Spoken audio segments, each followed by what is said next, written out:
Bueno, y vamos a comenzar con el tema 7. Atención básica en lesiones por agentes químicos y biológicos. Como ya les estaba diciendo, este es el tema 7, que junto con el 5 y el 6 son los que entran en el segundo parcial de la próxima semana.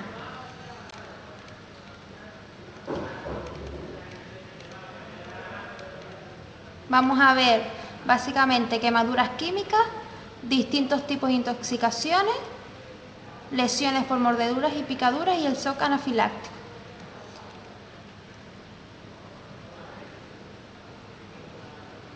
¿Qué?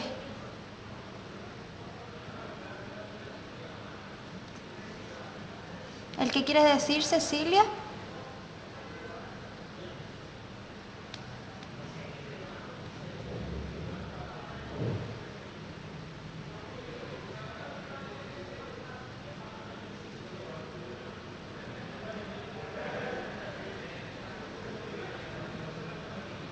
El 7 sí entra. 5, 6 y 7. Este es el 7. Son 3 temas, el 5, el 6 y el 7 los que entran. Los 2 que vimos la semana pasada, que no sé si los han visto.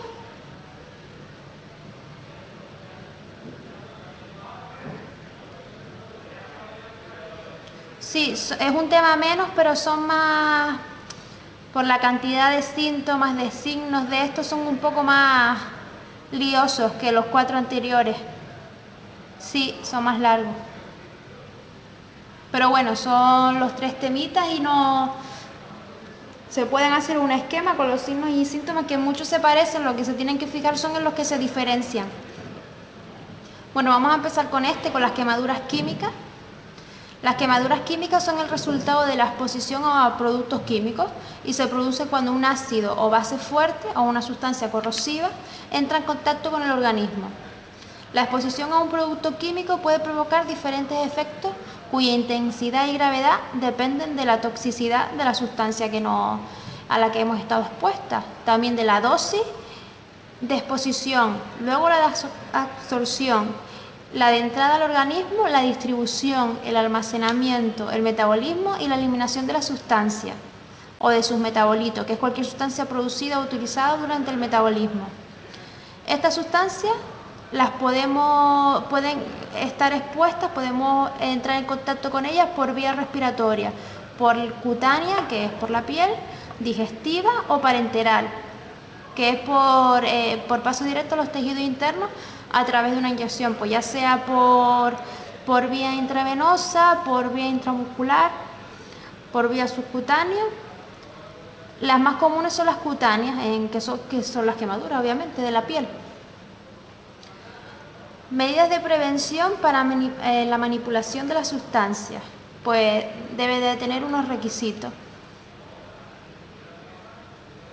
Entre los que tienen que tener una etiqueta, los productos químicos tienen que tener una etiqueta que deben de proporcionar una información sobre el grado de toxicidad de la sustancia, mediante pictogramas, que son símbolos, en color negro sobre fondo naranja, que nos indican el tipo de sustancia química del que se trata. Frases R, que indican los riesgos específicos de esa sustancia. Y frases S, que se trata de consejos de prudencia que deberíamos de seguir durante la manipulación de la sustancia. Los responsables que venden estos productos deben facilitar también las fichas de seguridad química, donde figuran toda la información necesaria para manipularla de forma segura. Además, estas fichas indican los peligros, los primeros auxilios y las medidas que se deben de tener en cuenta, entre otras, que están publicadas por el Instituto Nacional de Seguridad e Higiene en el Trabajo. Es importante que las sustancias las coloquemos en recipientes adecuados y que estén rotulados de forma clara para indicar la peligrosidad.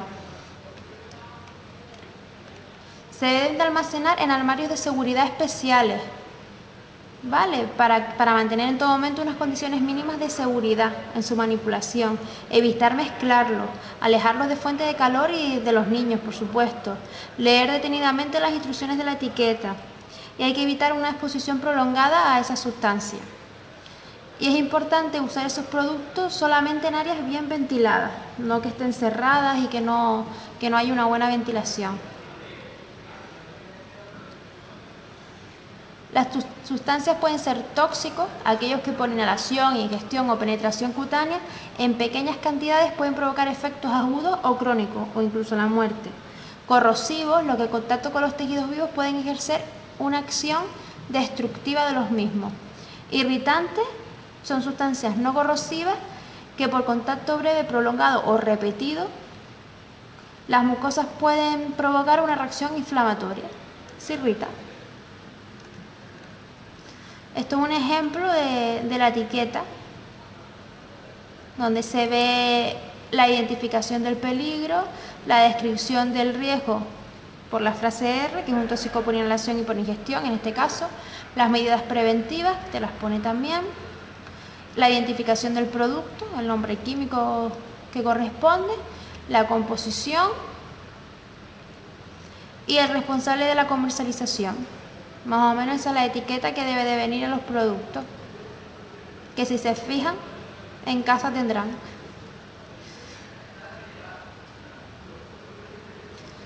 Y esto pues de la ficha de los datos de seguridad, de leer con atención, obtener el equipo y luego ya manipular esos productos.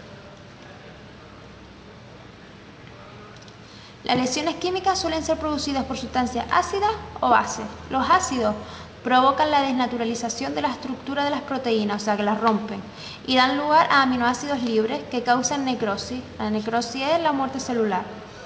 Y los bases penetran más en profundidad, por lo que generalmente causan mayor daño en los tejidos que los ácidos. Los signos y los síntomas. En principio aparece dilatación capilar y arterial de los vasos superficiales, extendiéndose posteriormente en profundidad. Hipertermia de los tejidos, la hipertermia de los tejidos ocasiona prurito, ardor y dolor. La hipertermia es un aumento de la temperatura. El prurito es picor. Si la reacción inflamatoria es más extensa, cursa con edema y formación de vesículas, como ampollas, y el edema es una inflamación. Y por último, si el daño persiste, puede incluso afectar a la dermis y a la hipodermia, o sea, todavía más capas de la piel. Las quemaduras químicas producen lesiones en los tejidos por los siguientes mecanismos de acción: por producción de calor, por destrucción de proteínas, por corrosión, por deshidratación de los tejidos afectados y en consecuencia una lesión térmica, o por formación de vesículas o ampollas. Por ejemplo, aquí tenemos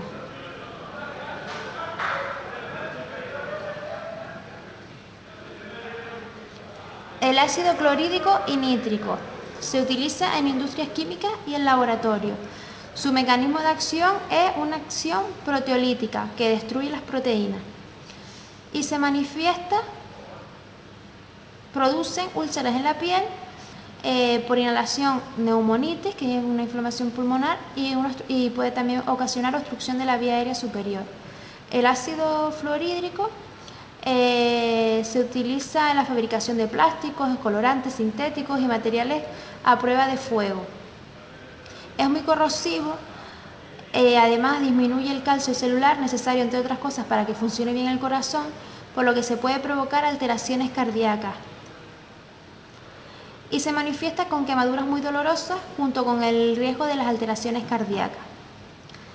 El ácido sulfúrico se utiliza en industrias químicas y farmacéuticas, presente en las baterías de los coches y en algunos productos de limpieza.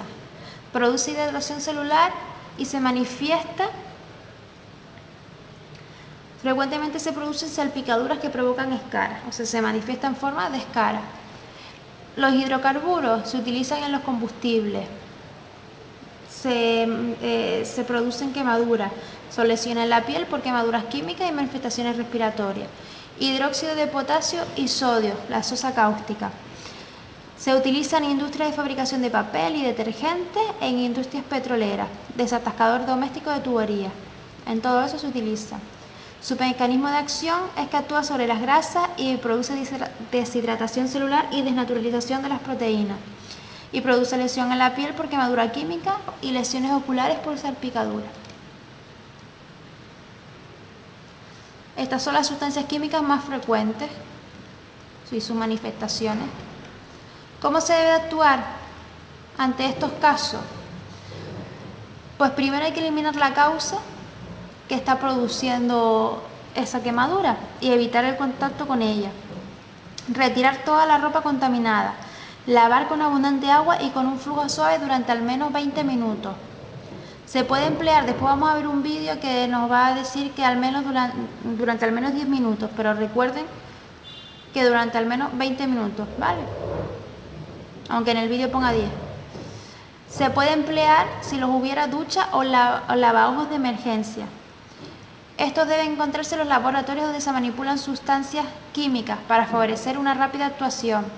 Hay que aplicar compresas húmedas y frías para aliviar el dolor y cubrir el área quemada con un apósito estéril seco o un trozo de tela limpio para proteger la zona. Proteger el área de presión o fricción y llamar al 112. Este dibujito es un lavaojos de emergencia. Nunca se debe aplicar remedios caseros, cremas o pomadas. Nunca debemos contaminarnos con la sustancia al prestar ayuda. Y nunca debemos tocar las ampollas o retirar la piel muerta. Ni neutralizar el efecto de la sustancia química sin consultar antes con un médico. ¿Vale?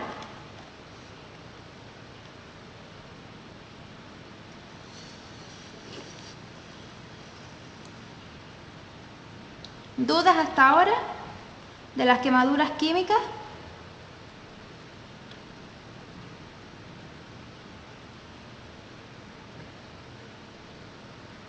¿Todo claro?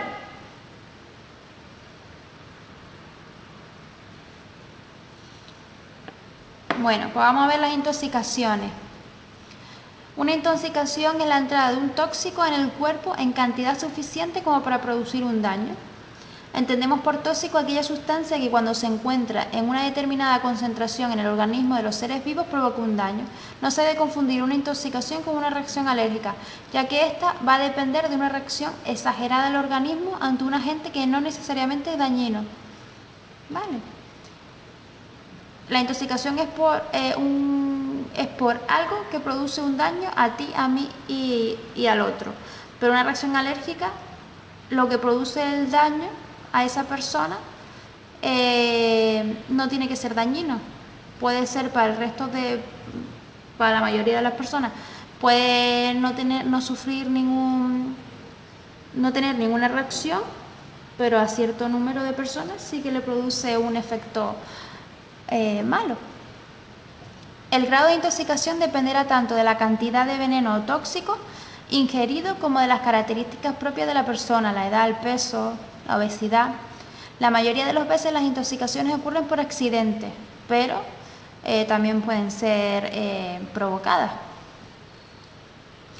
Si se sospecha de una intoxicación, no hay que esperar a que aparezcan los síntomas, sino tomar medidas activas. Según la vía de entrada, puede ser por vía digestiva, por vía inhalatoria, a través de la piel y las mucosas, o por vía endovenosa, a través del torrente sanguíneo. Según el grado y sus efectos en el tiempo, puede ser aguda, son aquellas que se producen debido a la exposición o consumo de grandes dosis de tóxico en el momento, apareciendo en las primeras 24 horas, y crónica es que se produce cuando la persona ha estado expuesta a dosis bajas de veneno y con cierta periodicidad, ¿sabes? Continuamente, dosis pequeñas. Por lo que el efecto se va a ver más tarde. Y dejan secuelas en algunos casos que son permanentes. También pueden ser involuntarias o voluntarias y comprender casos muy diversos. Las involuntarias por agentes domésticos, por gases, pinturas, insecticidas, cáusticos, por agentes farmacológicos como pueden ser psicofármacos, barbitúricos, paracetamol, por agentes de origen alimentario, por picaduras y mordeduras. Y voluntarias normalmente son las que se producen por consumo de droga como el alcohol, los opiáceos, la cocaína o los alucinógenos. Se manifiesta, pues depende del tóxico, de la cantidad, de las características de la persona y de la vía de absorción. Los síntomas pueden ser leves o graves y pueden aparecer inmediatamente tras la exposición o tardar horas o incluso días en manifestarse. Los síntomas leves son picores, visión borrosa, sequedad de boca y dolor. Y los graves, confusión, agitación, alteraciones cardíacas y respiratorias y coma. La ausencia de advertencias en la etiqueta de un producto no nos permite asegurar que el producto sea seguro. Se puede sospechar que existe intoxicación o envenenamiento cuando una persona enferma repentinamente sin una causa que lo explique. Es un tema a tener en cuenta. Intoxicaciones domésticas e industriales. Suelen producirse por ingestión accidental de productos cáusticos y corrosivos empleados en la limpieza del hogar como la lejía, el amoníaco o los insecticidas. En el caso de las intoxicaciones industriales suelen deberse a la manipulación de sustancias químicas en el trabajo. Cáusticos, pues son lejía, desatascadores, desincrustantes. Los signos y síntomas provocan quemadura en la zona que ha estado expuesta al producto, generalmente la boca, el exófago y el estómago, pudiendo llegar a provocar asfixia y shock. Manifestaciones según la naturaleza del compuesto. Los ácidos, como el agua fuerte, la solución acuosa de ácido nítrico, suelen provocar daños gástricos. Los hipocloritos, como el cloro para piscinas sin diluir, son muy irritantes y pueden llegar a causar edema de pulmón. Los espumantes, que son los detergentes, pueden producir asfixia si la espuma invade los aparatos respiratorios y digestivos. En el caso del amoníaco, si la intoxicación es por inhalación, aparecerá la intensa tos y esputos hemorrágicos, o sea, con sangre. ¿Cómo debemos de actuar? Podemos realizar una valoración inicial del estado del paciente, como ya lo hemos visto en los temas anteriores, y aplicar medidas de soporte vital básico. La idea es mantener con vida a la víctima, antes incluso que una eliminación del tóxico. Daremos de beber al accidentado, pero nunca de comer. Si puede deglutir líquidos fríos en los 10 primeros minutos siguientes a la intoxicación, con el fin de diluir el cáustico hasta que llegue la asistencia médica. Se le puede dar medio vaso de agua cada 3 minutos hasta un máximo de 4. ¿El qué, Cristina?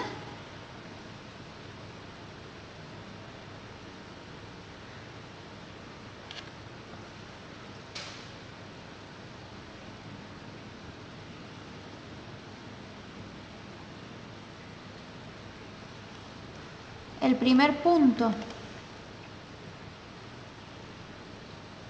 de los signos y síntomas. Vale.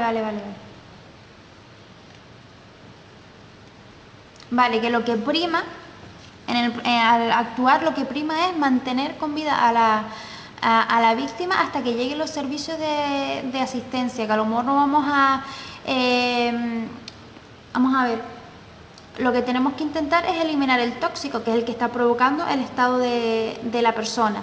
Pero en casos más graves, que no podamos darle de beber el agua para intentar diluirlo, que es la manera que tenemos de ayudar hasta que lleguen los servicios de emergencia, si lo que prima, antes que intentar eliminar todo el tóxico, es que la persona esté con vida.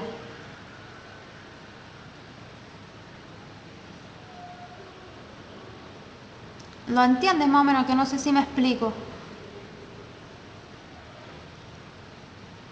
Sobre todas las cosas, tu actuación tiene que ser para mantener con vida a la persona. Y en medida de la situación en la que esté, pues intentarás eliminar el tóxico. Es lo que tú puedes hacer como primeros auxilios hasta que llegue la ayuda médica. Tú como puedes actuar es dándole de medio vaso de agua a 4 vasos cada 3 minutos para intentar diluir el cáustico hasta que llegue la asistencia médica. Eso es lo que tú puedas hacer. Porque lo que está claro es que ante esta situación hay que llevarlo al médico. Sí o sí. Pero lo que tú puedes ir haciendo para ayudar es diluir el cáustico. ¿Y cómo lo diluyes? Pues de medio vaso a 4 vasos cada 3 minutos. Pero que no nos tenemos que cegar en el sentido de no tengo que hacer esto y a lo mejor el paciente está parado. No, lo que prima primero es la vida, mantenerlo con vida, que está consciente que al hacer la valoración inicial el paciente está consciente, está respirando y todo esto, pues entonces ya se pasará a lo de los vasos de agua. Más o menos esto es lo que quiere decir. ¿Vale?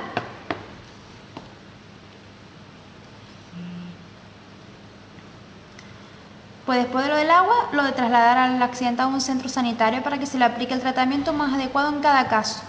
Para la eliminación de tóxicos ingeridos, en casos graves se realizará un lavado gástrico. Y un lavado gástrico no lo podemos hacer nosotros, tiene que ser en urgencia. ¿Vale? Ante una intoxicación por cáustico, si se sabe que es un base, se puede dar de beber vinagre diluido en agua fría, leche o clara de huevo. Esto es para neutralizar la intoxicación. En el caso de ser un ácido, se puede dar bicarbonato diluido en agua. Lo que sí está contraindicado en los cáusticos es provocar el vómito. Solo se va a provocar el vómito en los casos que nosotros estemos seguros que no está contraindicado. Porque si en un cáustico, la lejía, lo vimos antes, es como la lejía. Un cáustico, por ejemplo, es la lejía. Si nosotros provocamos el vómito, ya el cáustico ha bajado, ha hecho la quemadura, todo lo que haya hecho, pues si encima ahora le vamos a provocar el vómito para que salga, va a volver a quemar, va a haber más lesiones, ¿vale? Y va a joder toda la mucosa del esófago y la boca. Y lo más seguro es que aumenten las lesiones, por lo tanto el vómito solo se va a inducir a provocar el vómito en los casos que nosotros sepamos con seguridad que se puede hacer. Ya sabemos que los cáusticos no. Y después ya, si sabemos que el cáustico es de base o ácido, pues ya tenemos estas dos recomendaciones. Pero esto en el caso de tener claro que es uno o es otro. Si no, simplemente lo del agua. Luego están los detergentes, que son sustancias químicas que encontramos con frecuencia en un supermercado, en casa, que son productos para limpiar. Por su naturaleza, la clasificación más frecuente distingue entre los aniónicos y los catiónicos, que incluyen muchas sustancias añadidas que pueden provocar daños en el individuo. ¿Cómo actuaremos si nos encontramos una intoxicación por un detergente? Pues dependerá del tipo de detergente.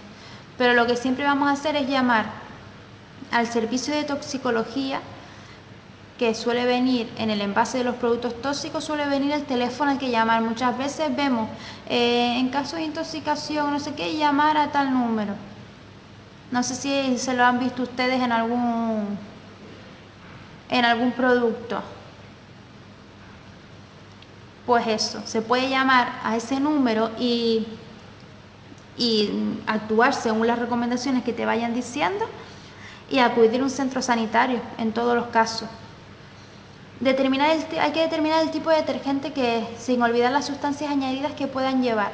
Sería conveniente tratar de conseguir el envase o la etiqueta del producto y podérsela facilitar en el centro médico donde vayamos para que sepan exactamente con qué ha sido la intoxicación y poder actuar de la mejor manera. Signos y síntomas.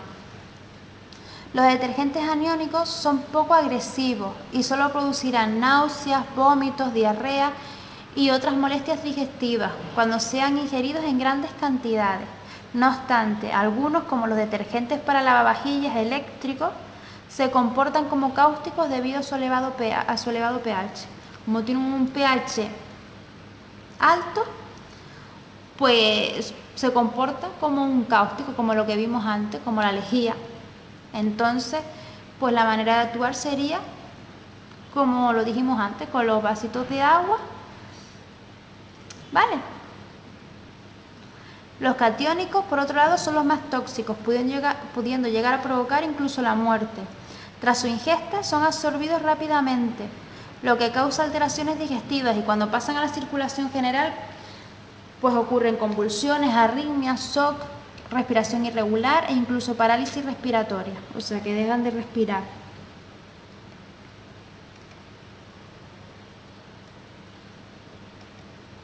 Después están los gases, la intoxicación por gases, como el monóxido de carbono, que es un gas venenoso, sin color ni olor, por lo que se le conoce como el asesino invisible. El monóxido de carbono se produce por la combustión incompleta del carbono presente en materiales tales como la leña, el carbón, el gas, queroseno, alcohol, gas. Cada año mueren unas 200 personas por intoxicación por monóxido de carbono, todas ellas prevenibles. La vida media en personas sanas que respiren aire contaminado por monóxido de carbono varía entre 3 o 4 horas. Se considera peligrosa una concentración igual o superior al 0,1. Al pasar a la sangre, el monóxido de carbono se une fuertemente a la hemoglobina, disminuyendo por tanto el aporte de oxígeno a los tejidos, y aparece anoxia. Las manifestaciones dependerán del grado de intoxicación, de la duración de la exposición al gas, del porcentaje, de la profundidad de la respiración. Además, la susceptibilidad a este gas puede variar de una persona a otra. Así, por ejemplo, es muy peligroso en el caso de ancianos anémicos.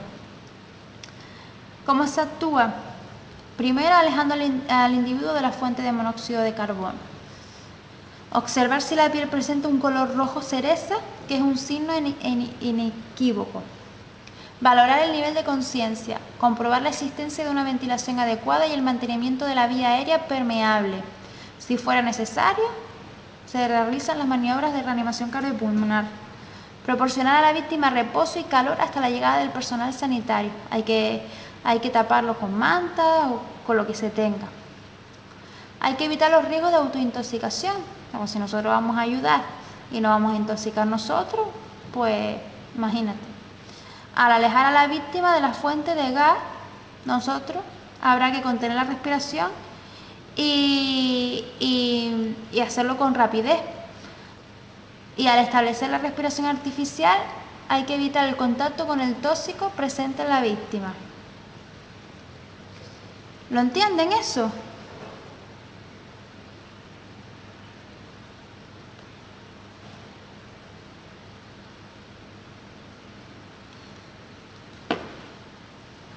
Vamos a ver. Tú vas a ir a ayudar, pero primero te tienes que proteger tú, porque si no, no vas a poder. Entonces, cuando tú vayas a alejar a la víctima de la fuente de gas, que es lo primero que vamos a hacer, alejarlo de la fuente de monóxido de carbono, tienes que contener la respiración, o contienes la respiración y lo haces rápido, o con un paño húmedo que te lo pongas en la cara, en la nariz. Vale.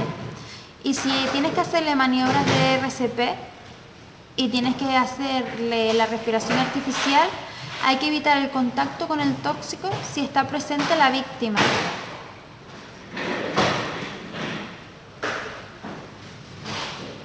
Más o menos, Idaira.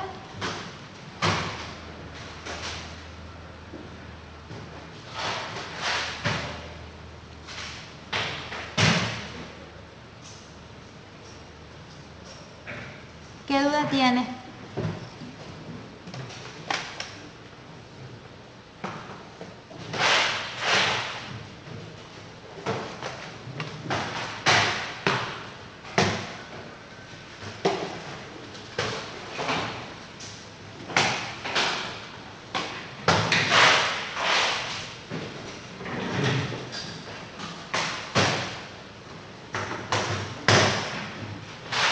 Si es posible, se ventila la zona, y si es posible de cambiarnos de sitio, de lugar donde esté esa fuente, nos cambiaremos. Tenemos que ir hacia un lugar donde esté ventilado y que ese gas no esté presente.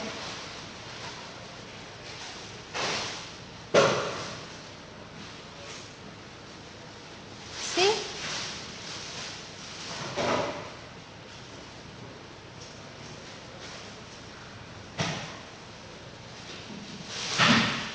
¿Sí o no? Sí.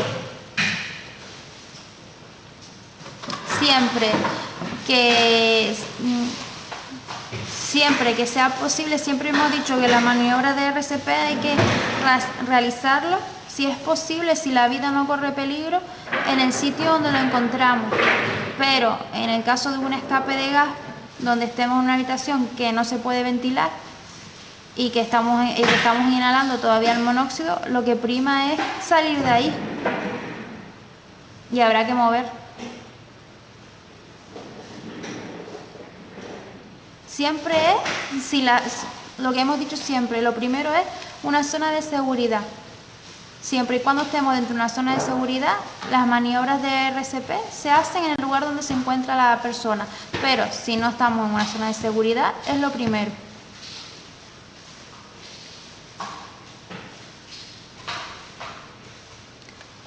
Los signos y síntomas más comunes son las cefaleas, vértigos, náuseas, dificultad para respirar, angustia, alteraciones de la visión, desorientación, alteraciones en las funciones del sistema nervioso, cardíacas y respiratorias, y piel de color rojo cereza. Por otro lado están los gases irritantes, que son derivados de sulfúricos del cloro y del nitrógeno. En industrias y piscinas, así como al mezclar diferentes productos de limpieza, es posible encontrarse estos gases irritantes, tanto en fosas sépticas, pocilgas y vaquerías. Dependiendo del nivel de concentración, pues se puede provocar irritación en las vías respiratorias, edema agudo de pulmón, pérdida de conocimiento o incluso la muerte en casos más graves.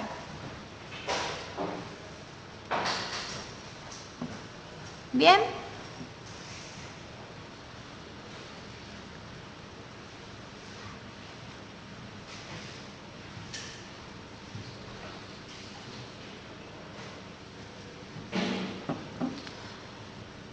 Vamos a ver ahora las intoxicaciones farmacológicas. En la inmensa mayoría de los casos, las intoxicaciones medicamentosas se producen por una incorrecta ingesta de un medicamento en concreto, pudiendo deberse a una sobredosis o al consumo paralelo de productos incompatibles con el mismo, como por ejemplo el alcohol. En otras ocasiones puede deberse a que la medicina esté en malas condiciones o que el afectado sea alérgico a la misma. Suelen producirse con fármacos de uso corriente, por lo que pueden ser involuntarias. Las más frecuentes son producidas por psicofármacos, seguidas de las provocadas por salicilatos. También pueden ser voluntarias, obviamente. Psicotropos son fármacos con efectos sobre el sistema nervioso central. Por ejemplo, los barbitúricos, que son fármacos depresores del sistema nervioso central con efectos hipnóticos y de relajación muscular. O sea, nos relajan, nos dan sueño. La gravedad de la intoxicación depende de la dosis y del tipo. ¿Cómo debemos de actuar? Pues primero comprobar que la vía aérea esté permeable. Luego eliminaremos el tóxico provocando el vómito. En los barbitúricos podemos provocar el vómito. Si se produce una parada cardiorrespiratoria, a pesar de haber transcurrido más de 10 minutos, como excepción a la regla, se puede comenzar RCP, porque estos fármacos disminuyen en gran medida el metabolismo del oxígeno y el daño cerebral por hipoxia es menor que en otros casos. Se presenta con cefaleas, vómitos, vértigos, hipotermia, una bajada de la temperatura, depresión nerviosa y respiratoria, hipotensión, taquicardia, insuficiencia renal, incluso el coma. Por otro lado están las benzodiazepinas, que son fármacos pertenecientes al grupo de los tranquilizantes menores, que tienen un efecto ansiolítico, reducen la ansiedad, hipnóticos, inducen el sueño y son relajantes musculares y anticonvulsionantes.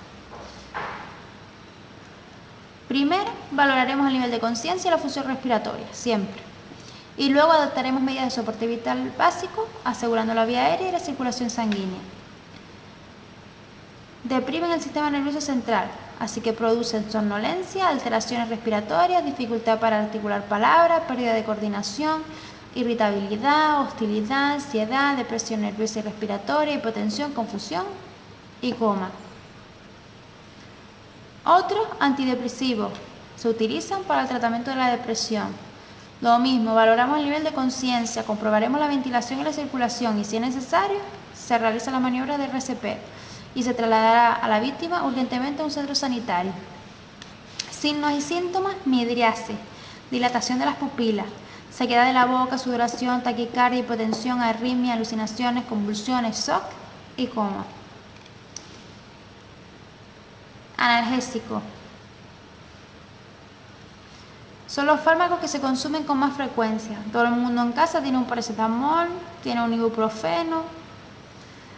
Los salicilatos tienen un efecto analgésico para el dolor, antiinflamatorio y antipirético. Antipirético es para bajar la temperatura. Signos y síntomas: cefaleas, vértigo, agitación, somnolencia, delirio, alucinaciones, convulsiones, alteraciones respiratorias, hipertermia y en casos graves, fallo renal y coma.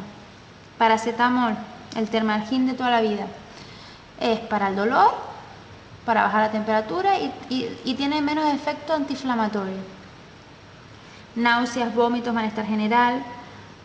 Posteriormente puede aparecer dolor abdominal y alteraciones hepáticas.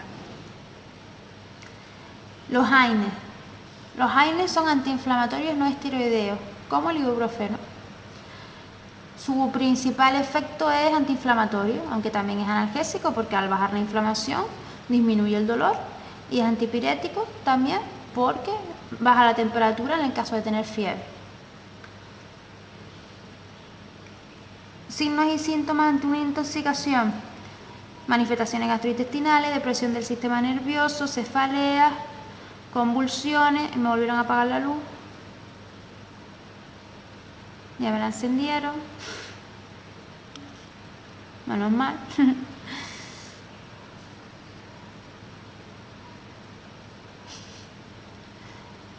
Es que son las señoras de la limpieza que vinieron y no se dan cuenta, pero me la volvieron a encender. ¿Con música? No.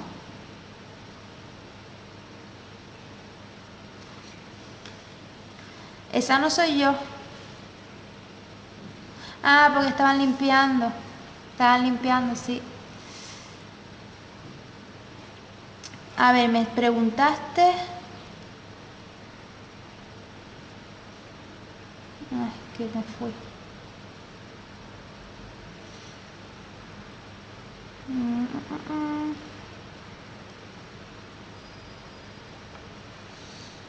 Me preguntaste cuánto se debe tomar esto. Pues imagínate, pues esto depende de cada fármaco. Cada fármaco tiene el prospecto donde te pone la cantidad máxima que se puede tomar al día, ¿vale? A partir de ahí es tóxico para ti. Entonces, el paracetamol, si como mucho te puedes tomar uno cada 6 horas o uno cada 4, imagínate. Estamos hablando de que cojas un puñado, o que es gente que a lo mejor se confunde de pastilla, a lo mejor las personas mayores que se toman muchas pastillas y a lo mejor son parecidas por fuera y se están tomando no sé cuántas, o no se acuerdan que se la tomaron y se la vuelven a tomar, o en casos de intento de autolisis, que se cogen y se toman todas las pastillas que tranquen, ¿vale? El cuánto empieza, a partir de cuándo ya empieza el tóxico, depende de cada fármaco, de lo que tu cuerpo te permita. Cada 24 horas te puedes tomar X cantidad de este tratamiento y no juntas, sino... Claro, para ti el paracetamol, por ejemplo, paracetamol, por poner un ejemplo, porque es algo que siempre tenemos en casa, o una aspirina. Una aspirina, la aspirina es un anticoagulante. Cuando tú te estás tomando una aspirina, imagínate, tú estás tomando un tratamiento normal con aspirina y te haces una herida y vas a sangrar más. Por ejemplo, imagínate si tú te intoxicas con ello, o lo que provoca cuando cuando estos medicamentos se metabolizan en el hígado, por las consecuencias que pueden tener.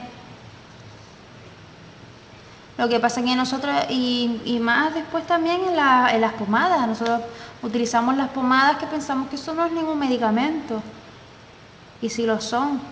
Igual el paracetamol, tú no puedes coger y tomarte una caja de paracetamol porque tengas dolor cada hora tomar tu paracetamol, ¿no?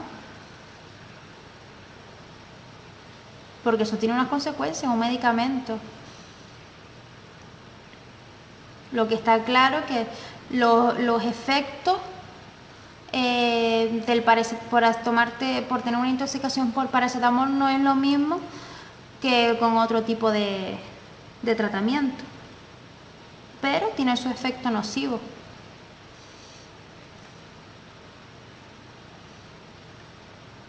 Bueno, por lo que decía de los AINES, que fundamentalmente son antiinflamatorios, pero que también al bajar la inflamación disminuye el dolor y también pueden disminuir la temperatura, y ante una intoxicación pues se manifiesta por manifestaciones gastrointestinales, depresión del sistema nervioso, cefalea, convulsiones, hipotensión, bradicardia, apnea e hipotermia, y en casos graves fallo renal, hepático y coma.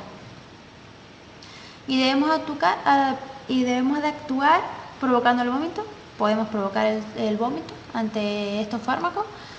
Si fuera necesario, se toman las medidas de soporte vital básico y trasladar a la víctima urgentemente a un centro sanitario, porque puede llevar consigo el que le hagan un lavado gástrico o ponerle una medicación, un antídoto. Bueno, hay a veces que con ciertos medicamentos que uno se toma, pues se pone otro medicamento que contrarresta el efecto que le ha llevado.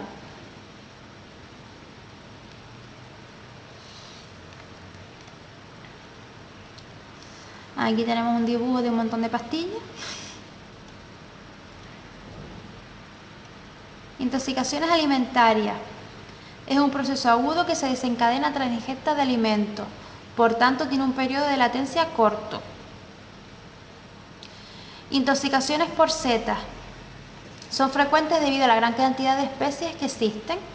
Si no se poseen los conocimientos adecuados para saber diferenciar las especies tóxicas de las comestibles, la ingesta puede resultar peligrosa. Cuando no se puede identificar la seta ingerida, nos debemos centrar en los síntomas. Los de aparición más tardía suelen tener peor pronóstico, o sea que suelen ser peor. Adoptaremos medidas de soporte vital básico, mirando la conciencia, la ventilación y la circulación. Trasladaremos urgentemente a la víctima a un centro sanitario y resultará fundamental la información suministrada por el afectado acerca del tipo de seta que se comió, si fue cruda, frita, cocida y la cantidad. Las colmenillas son setas de gran valor gastronómico, muy aromáticas, de textura cartilaginosa y sabor dulzón, que no se pueden consumir crudas porque son venenosas sin cocinar. Al cocinarla, la acción del calor destruye las proteínas tóxicas. O sea que te las puedes comer, pero crudas no. Crudas es cuando tiene su efecto tóxico. Bueno, y aquí tenemos 3 tipos de síndrome, el origen de esos síndromes y los síntomas y signos que presentan. Todo esto en referencia a la seta. Síndrome precoz o de tipo colinérgico, que son producidos por géneros de Inosive y Clitosive, que aparecen entre 20 minutos y 2 horas después de la ingesta.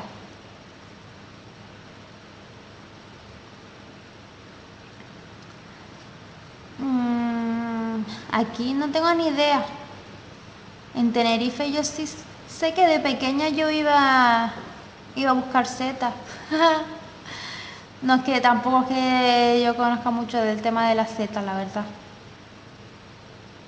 Pero sí que hay, lo que hay que saber cuáles se pueden comer y cuáles no. Claro, tiene que ser en zonas verdes y húmedas, claro.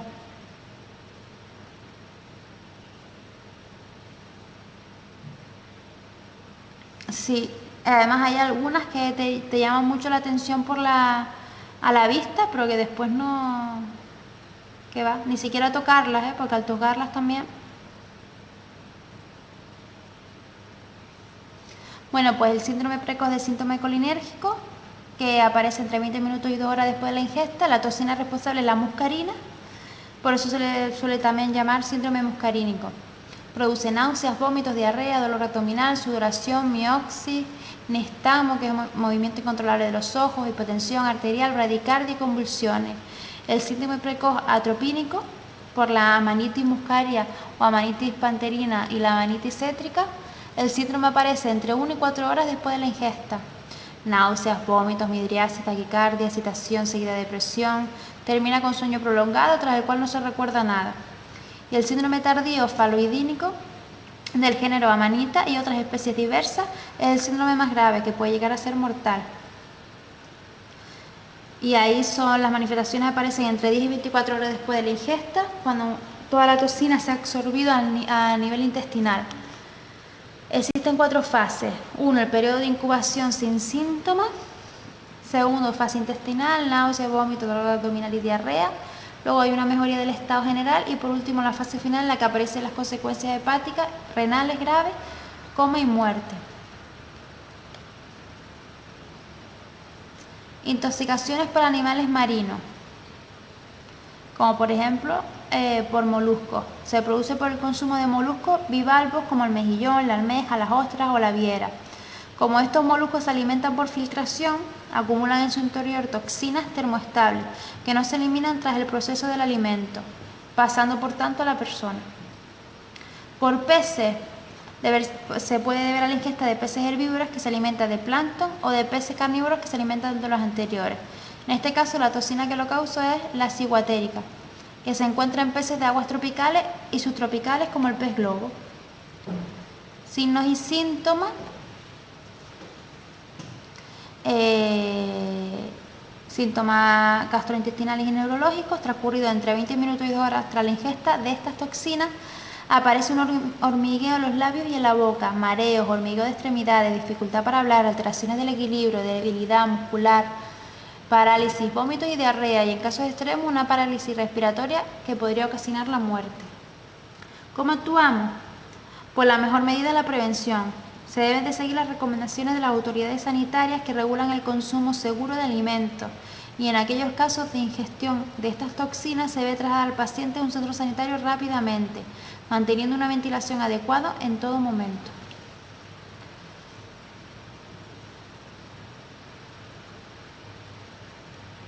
¿Cómo van hasta ahora?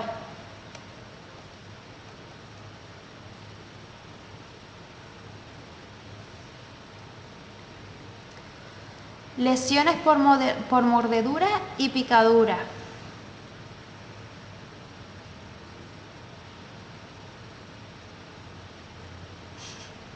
¿Todo te parece lo mismo, Cecilia?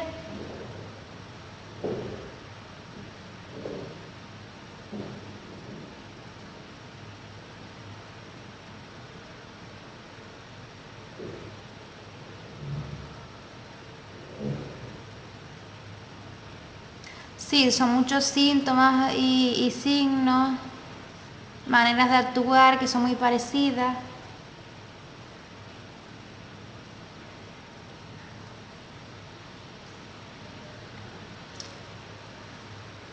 Pero hay que darse cuenta que hay muchos que se repiten, que son siempre los mismos.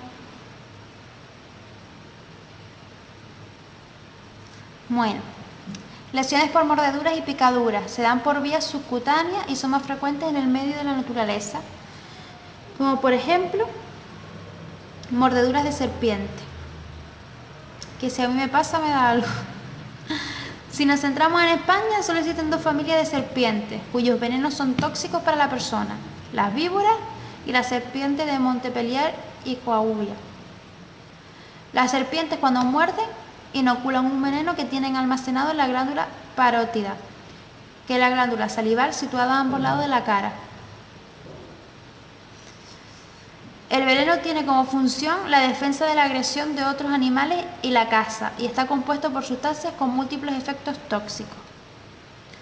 Como los venenos son mezclas de varias sustancias, los cuales pueden tener efectos a nivel vascular, muscular y nervioso. Puede ser venenos coagulantes, que en dosis bajas producen la coagulación, en dosis masivas provocan coagulación masiva y obviamente la muerte. Venenos anticoagulantes. En la zona de la mordedura aparecerá una hemorragia intensa, pudiendo provocar la muerte por hemorragia masiva y edema. Venenos hemolíticos. La toxina provoca la rotura de los glóbulos rojos. Venenos proteolíticos. A nivel local, edema, dolor, enrojecimiento, ampolla y coloración azulada de la piel por falta de oxígeno, cianosis. A nivel general, petequias, manchas rojas del tamaño de la cabeza de un alfiler bajo la piel, shock e hipotensión arterial. Venenos neurotóxicos, alteraciones sensoriales, obnubilación, dificultad respiratoria y alteraciones cardíacas. Cuadros clínicos tras una picadura. La vía de inoculación puede ser intradérmica, subcutánea, intramuscular o intravascular. Mecanismo de acción. Primero se reabsorben los neurotóxicos y los hemolíticos y más tarde los coagulantes y los proteolíticos. La cantidad de veneno inoculada varía con la edad del animal, periodo del año y zona corporal de inoculación.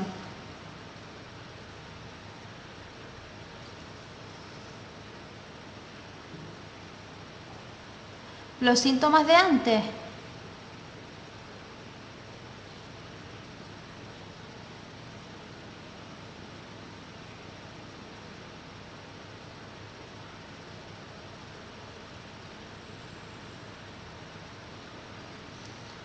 Depende de la serpiente y del veneno, pero son síntomas rápidos.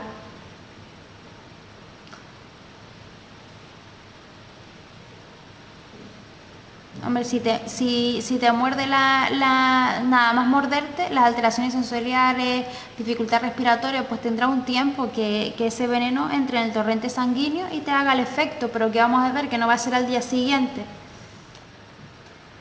Por eso hay muchas mordeduras de serpiente que el antídoto, si no tienes el antídoto o no lo tienes en X tiempo de minutos, pues no hay nada que hacer. Dependiendo del veneno, tienes más tiempo de actuación o menos tiempo. Pero claro, las que estamos viendo son de las que están, de las familias de que pueden haber en España, aunque bueno, puede haber de cualquiera porque las pueden traer de fuera, o sea que...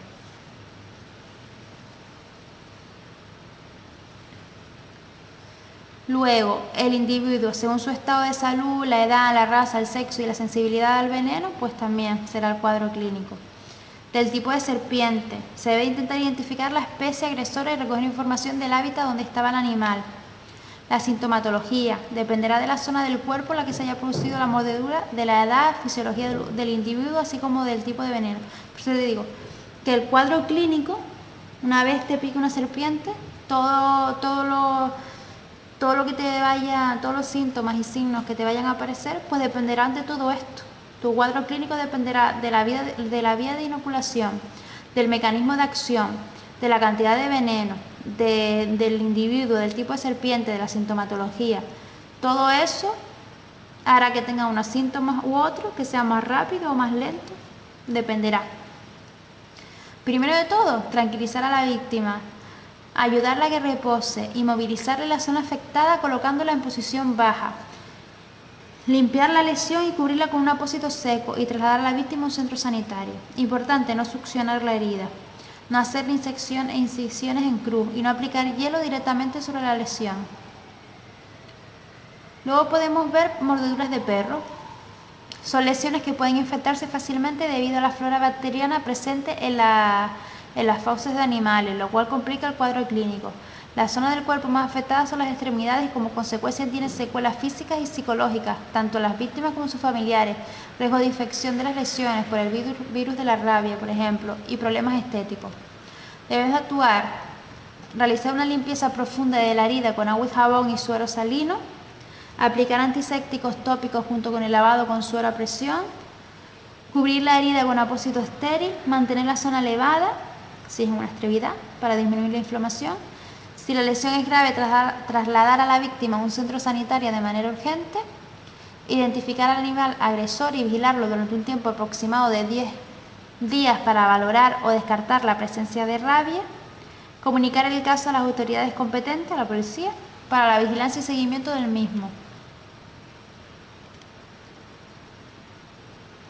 Luego están las picaduras por arañas e insectos. Una picadura es una herida punzante en la que se inyectan sustancias tóxicas, veneno, pudiendo provocar efectos locales o sistémicos. La de la araña son inofensivas y se pueden tratar sin complicaciones a nivel doméstico. Limpiar la herida con agua y jabón, aplicar compresas frías. Si la picadura se localiza en un brazo o una pierna, elevar el miembro para evitar la inflamación. Trasladar a la víctima a un centro sanitario para tratar de identificar el tipo de araña que le ha picado, aportando la información de la que se disponga. Esto en el caso que no sea una picadura de araña de estas inofensivas, que la mayoría son así, pero hay algunas que no.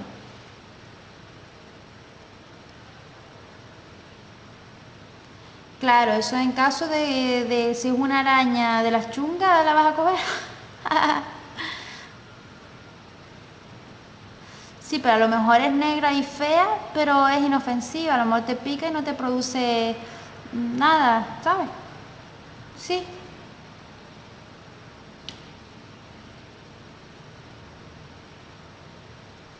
pero grande.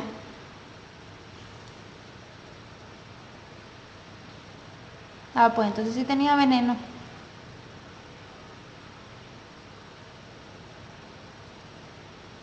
Pero era grande la araña. ¿Y eso dónde se lo encontró? Qué miedo. Ah, vale. Pues en un caso como el de tu hermana, en ese sí, claro, se te duerme la zona, se te hincha y tal, pues entonces tienes que ir a un centro sanitario, pero una araña de esta pequeña que a lo mejor te la ve encima y lo que... Sabes que la mayoría de las picaduras de las arañas son inofensivas, pero en el caso como el de tu hermana o otras arañas, pues en esos casos que te produce esos síntomas, que se te hincha, que se te duerme la zona, hay que acudir al médico.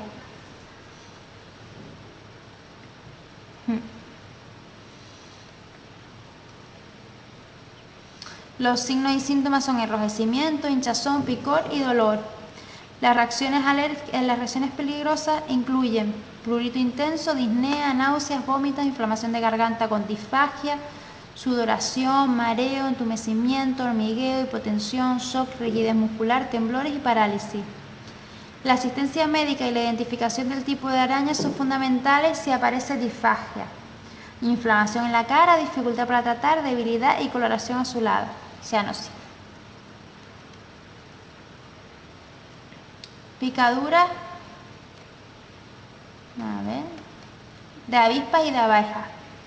Forma parte de la especie de los insectos himenópteros, que tienen un aparato bucal con aguijón liso.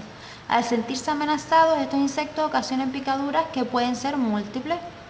En algunos casos, el aguijón tiene púas y se quedan dentro de la víctima junto con la bolsa del veneno, por lo que debe ser extraído. Entonces, en caso de que exista un aguijón, hay que extraerlo sin tocarlo directamente con la mano, por ejemplo con unas pinzas o con lo que tengamos, evitando la presión para que no se inyecte más veneno. Aplicar compresas de agua fría y, si se dispone, compresas de amoníaco. Picadura de garrapata. Las personas entran en contacto con la garrapata en el campo o por contacto con animales infectados. Las localizaciones más frecuentes de picaduras suelen ser lugares calientes y húmedos, como las axilas, la ingle y el cuero cabelludo. La garrapata muerde la piel y clava su cabeza hasta encontrar un pequeño vaso sanguíneo del que capta sangre. La picadura es relativamente indolora. Su riesgo son los microorganismos que la garrapata puede tener, ya que puede transmitir enfermedades a los seres humanos. Primero, eliminaremos la garrapata con unas pinzas, tirando lentamente y con suavidad hasta que se desprenda de la piel.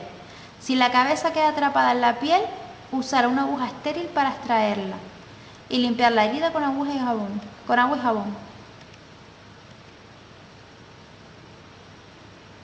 Otra es la picadura de escorpión, que inoculan el veneno por el aguijón. En España contamos con esta especie repartida por todo el país, aunque su presencia es mayor en el sur. Protocolo de actuación: inmovilizar al paciente, limpiar la herida con agua y jabón y aplicar hielo. Es importante evitar que la víctima se rasque la lesión para evitar la diseminación del veneno y una respuesta inflamatoria mayor. Lo de rascarse, nada. Signos y síntomas. Aproximadamente el 25% de la población presenta hipersensibilidad al veneno de los himenópteros y por lo tanto puede presentar anafilaxia, una reacción alérgica.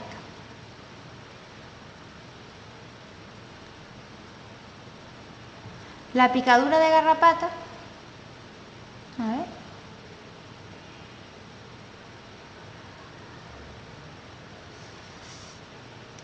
yo espero no encontrarme con un escorpión nunca.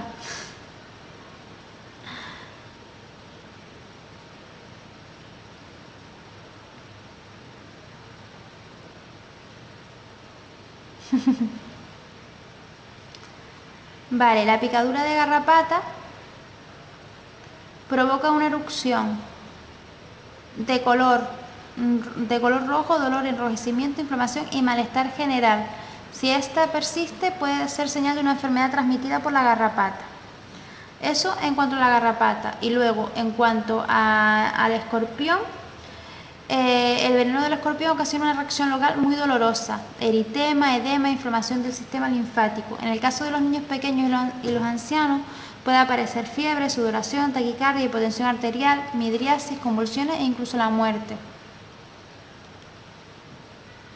Picaduras de animales marinos. En nuestro medio, más bien las medusas y los erizos de mar. Medusa. Se manifiesta por dolor de tipo quemazón, prurito, inflamación y aparición de vesícula. Puede darse una reacción alérgica con opresión torácica, calambre, espasmo y dolores musculares, dificultad respiratoria y cianosis. Y se debe actuar pues controlando constantes vitales, retirando los restos de los tentáculos si los hubiera con unas pinzas y utilizando guantes, limpiar la zona con agua salada sin frotar la lesión y trasladar a la víctima a un centro sanitario. Con el erizo de mar, dolor, escozor, eritema, en casos más graves puede aparecer entumecimiento e incluso parálisis muscular. Y hay que limpiar la zona con agua salada, extraer las púas con la ayuda de una aguja estéril, volver a limpiar con agua y jabón, aplicar una gasa con vinagre, aplicar un antiséptico y cubrir la lesión con un apósito estéril. Luego hay otras intoxicaciones como puede ser el pez araña y pez escorpión o el pez víbora. Por último vamos a ver el shock anafiláctico. La anafilaxia es una reacción de hipersensibilidad a una sustancia que desencadena una respuesta rápida e imprevisible y cursa con afectación de diferentes órganos y sistemas, pudiendo incluso llegar al shock y a la muerte. Es una situación de emergencia médica que requiere un tratamiento inmediato. Las sustancias responsables de este shock pertenecen a los siguientes grupos: anestésicos, curares, que son sustancias de origen vegetal y sabor amargo con compuestos que provocan parálisis muscular, venenos de himenópteros, analgésicos, productos yodados y antibióticos. Signos y síntomas: enrojecimiento, prurito, urticaria, estridor. ¿Un ejemplo de qué?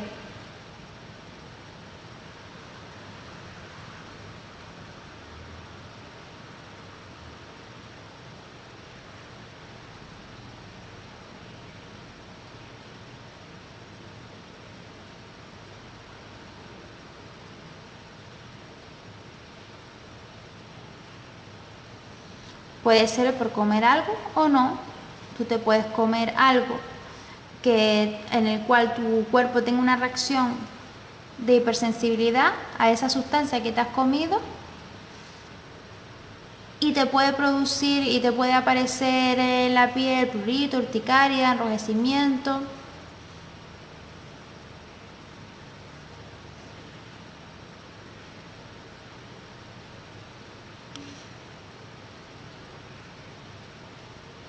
El shock se produce por esa reacción de hipersensibilidad a una sustancia en concreto. Es una sustancia al cual tú le presentas una reacción de hipersensibilidad en el que se afectan diferentes órganos y sistemas y entonces se produce el shock. El shock anafiláctico es como una reacción más grave después de una alergia.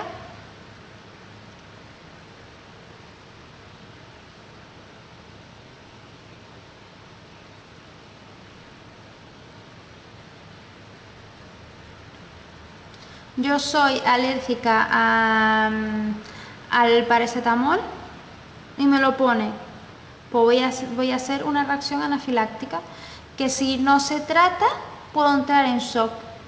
Si entro en shock quiere decir que voy a perder la conciencia, que puedo entrar en parada cardiorrespiratoria y todo es por una sustancia a la que yo soy hipersensible, que ha afectado a mis órganos, a mi sistema y han provocado ese estado.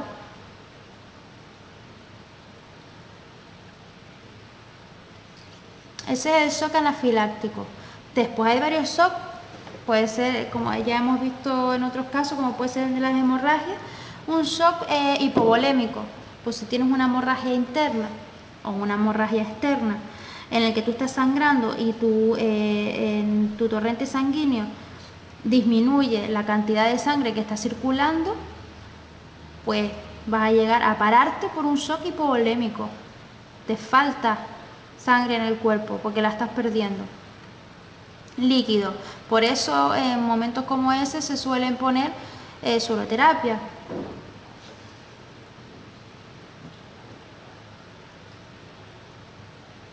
¿Sí se pueden ver?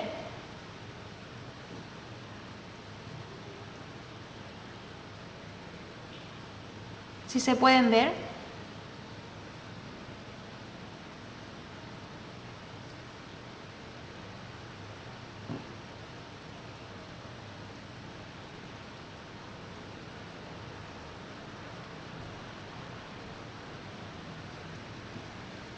Porque depende de la zona donde sea, a lo mejor es más complicado.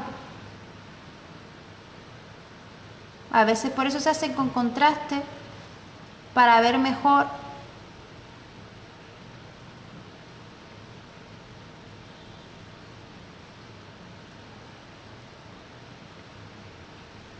Hay veces que es más complicado verla por la zona en la que esté o si no es tanto, o a veces se hacen con contraste por eso, para ver mejor.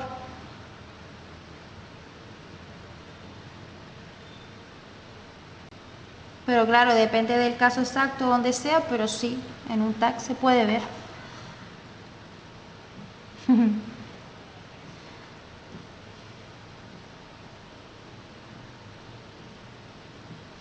A veces es difícil, yo también tuve un caso de un amigo que se llevó un botellazo en la cabeza y lo mandaron para la casa y tenía una hemorragia interna. A este ya ni siquiera es que le hicieron nada, sino que le mandaron para la casa.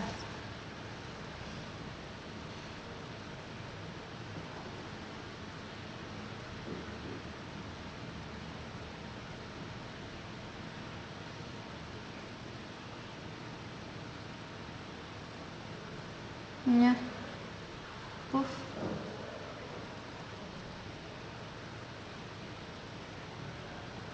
Pues sí, pues sí. Vamos, que está vivo de milagro.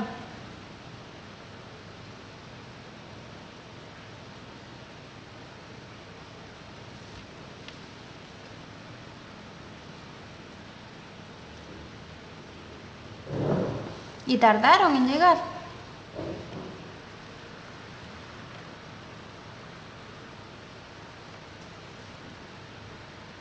Claro.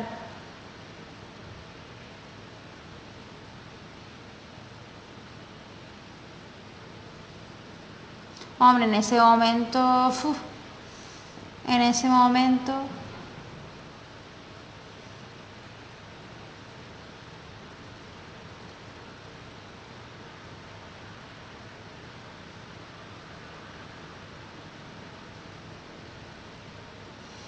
bueno, pues eso, los signos y síntomas son enrojecimiento, prurito, urticaria, estridor, edema laríngeo, broncoespasmo, vómito y diarrea. ¿Y cómo debemos actuar? Pues valorar el estado general del individuo y de la vía aérea, iniciar RCP si fuera necesario y se traslada a la víctima siempre a un centro sanitario. Todo esto que hemos visto siempre hay que llamar 112. Bueno, ¿dudas?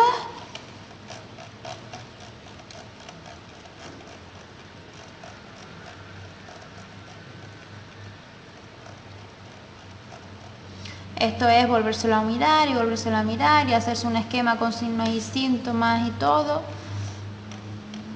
para ver las diferencias entre una cosa y la otra.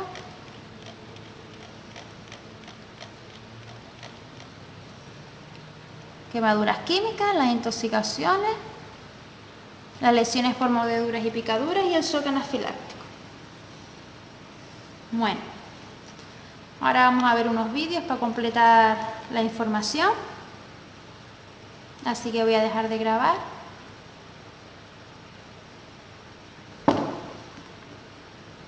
Ya con los vídeos terminaremos la tutoría de hoy, así que voy a parar.